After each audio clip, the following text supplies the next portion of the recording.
안녕하세요. 아이බෝන් හැමෝටම මම අද වීඩියෝ එකක් අරගෙන ආවා. ඔයාලට වැදගත් වෙයි කියලා හිතනවා. මේ විදේශීය කෙනෙක් එක්ක ලංකාවේ කෙනෙක් අපි විදේශීය කෙනෙක් එක්ක විවාහ වෙනකොට ලංකා විවාහය සිද්ධ කරද්දී ලංකා විවාහ රෙජිස්ට්‍රේෂන් එක කරද්දී අවශ්‍ය වෙන ඩොකියුමන්ට්ස්. මේ ඩොකියුමන්ට්ස් ඔයාලට රෙජිස්ට්‍රාර් ජෙනරල් කාර්යාලයේ වෙබ් අඩවියෙනුත් බලන්න පුළුවන් ගිහිල්ලා මොනවද ඕන වෙන ඩොකියුමන්ට්ස් කියලා. මමත් අද ඔයාලට අරගෙන ආවා. ඔයාලට තේරෙන්නේ නැති දෙයක් තියෙනවා නම් කියලා දෙන්න. හරි.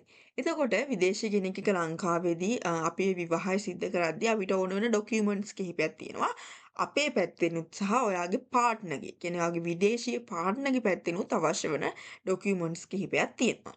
හරි. අපි දැන් බලමු මොනවද ඕන වෙන ඩොකියුමන්ට්ස් කියලා. මෙතන මම දාලා තියෙනවා අවශ්‍ය කරන ලියකියවිලි කියලා. මෙතන අයදුම් පත්‍රය ඔයාලට රෙජිස්ට්‍රාර් ජෙනරල් කාර්යාලයෙන් ලබා ගන්න පුළුවන්. ගිහිල්ලා මෙතන මම දාලා තියෙනවා අයදුම් පත්‍රය. මේක ඔයාලට ඉංග්‍රීසි වලින් සහ සිංහලෙන් කියන තමන් කැමති භාෂාවකින් ලබා ගන්න පුළුවන් අයදුම් පත්‍රය අරගෙන ඒක ෆිල් කරන්න තමයි තියෙන්නේ. ඒක ෆිල් කරලා ඕන වෙන තව ඩොකියුමන්ට්ස් කිහිපයක් තියෙනවා. ඔයාගේ ජාතික හැඳුනුම්පත ලංකාවේ කෙනාගේ. ඔයාගේ ජාතික හැඳුනුම්පතේ කොපි එකක් අවශ්‍ය වෙනවා. ඔයාගේ ජාතික හැඳුනුම්පතේ කොපියක් අවශ්‍ය වෙනවා. ඊට පස්සේ ගුවන් බලපත්‍රයේ පිටපත. ගුවන් බලපත්‍රයේ පිටපත අවශ්‍ය වෙන්නේ ඔයාගේ විදේශීය පාර්ට්නර්ගේ. ඔයාගේ විදේශීය සහකරු සහකාරියගේ තමයි විදේශී ගමන් බලපත්‍රයේ කොපි එකක් අවශ්‍ය වෙන්නේ.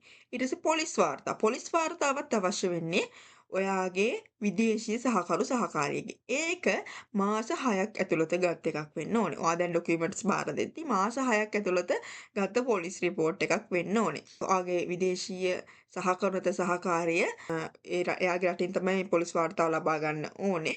පොලිස් වාර්තාව ලබා ගද්දි මාස 6ක් ඇතුළත ගත් එකක් වෙන්න ඕනේ. මේ පොලිස් වාර්තාව දැන් විශේෂයෙන්ම දැන් කොරියාව වගේ රටක පොලිස් වාර්තාව සහ මේ ඔය සිවිල් තත්ත්වය පිළිබඳ සහතිකය, උපැන්න සහතිකය වගේ ඒවා කොරියානු භාෂාවෙන් තමයි තියෙන්නේ. ඒවා ඉංග්‍රීසි වලට ට්‍රාන්ස්ලේට් කරගෙන තමයි ඔයා ඉදිරිපත් කරන ලද්දේ ඉදිරිපත් කරන්න ඕනේ. හරි. එතකොට පොලිස් වාර්තාව ඒක මාස 6ක් ඇතුළත ලබාගත් එකක් වෙන්න ඕනේ. මාස 6ක් ඇතුළත ලබාගත් පොලිස් වාර්තාවත් එක්ක ඊළඟ සිවිල් තත්ත්වයේ පිළිඳ සහතිකය කියලා කියන්නේ දැන් විවාහක අවිවාහක බව දික්කසාද වෙලාද කියලා ඒ අදාළ ඩොකියුමන්ට් එක. දැන් විවාහක කෙනෙක් නෙමෙයි නම් එයා අවිවාහකයි නම් එයා ඉදිරිපත් කරන්න ඕනේ යාගේ රටින් එයා අවිවාහක බවට සහතිකයක්. එහෙම නැත්නම් දික්කසාද වෙලා නම් ඒට අදාළ ලියකියවිලිත්. ඒකත් මාස 6ක් ඇතුළත ලබාගත් එකක් වෙන්න ඕනේ. මාස 6ක් ඇතුළත ලබාගත් එකක් තමයි ඉදිරිපත් කරන්න ඕන රෙජිස්ට්‍රාර් ජෙනරල් කාර්යාලයට. හරි. මේ ටික තමයි රෙජිස්ට්‍රාර් ජෙනරල් කාර්යාලයට බාර දෙන්න ඕන ඩොකියුමන්ට්ස්. දැන් මේ හැම ඩොකියුමන්ට් එකකම දැන් පොලිස් වාර්තාව, සිවිල් තත්ත්වය වගේ ඒවා ඔරිජිනල් ඩොකියුමන්ට් එකක් තියෙනවනේ. ඊට අමතරව මේ හැම ඩොකියුමන්ට් එකකම කොපීස් 4 ගානේ ඉදිරිපත් කරන්නත් ඕනේ. ඒ කියන්නේ ජාතික හැඳුනුම්පතේ, ගුවන් බලපත්‍රයේ, පොලිස් වාර්තාවේ, සිවිල් තත්ත්වය පිළිබඳ සහතිකේ මේ හැම එකකම කොපීස් 4කුත් ඉදිරිපත් කරන්න ඕනේ. ඔයා බාර දෙන්න ඕනේ. බාර දෙන්න ඕනේ. හරි.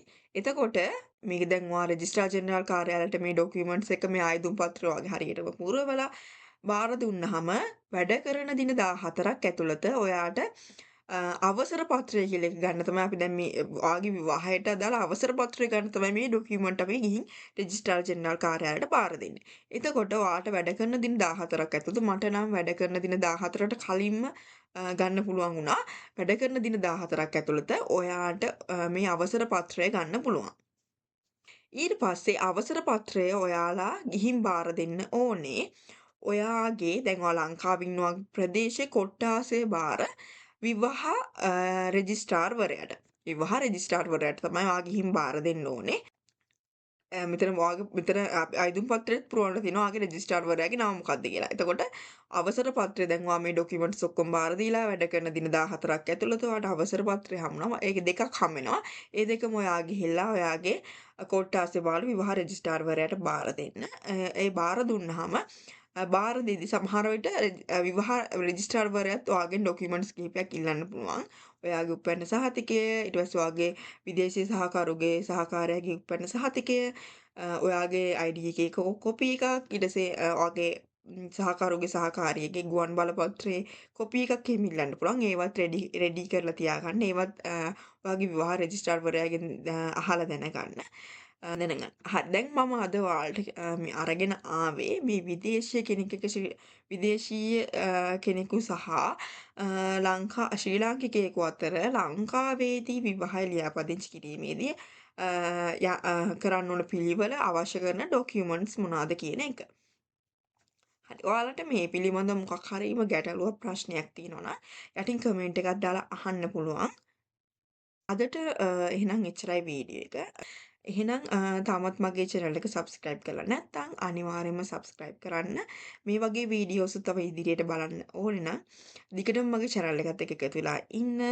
ඔයාලා මන් දාන වීඩියෝස් වලට like කරන්න. ඔයාලගේ කවුරු අඳුරන කෙනෙක් ඉන්නවා නම් ඒ අයටත් කියන්න subscribe කරන්න, like කරන්න.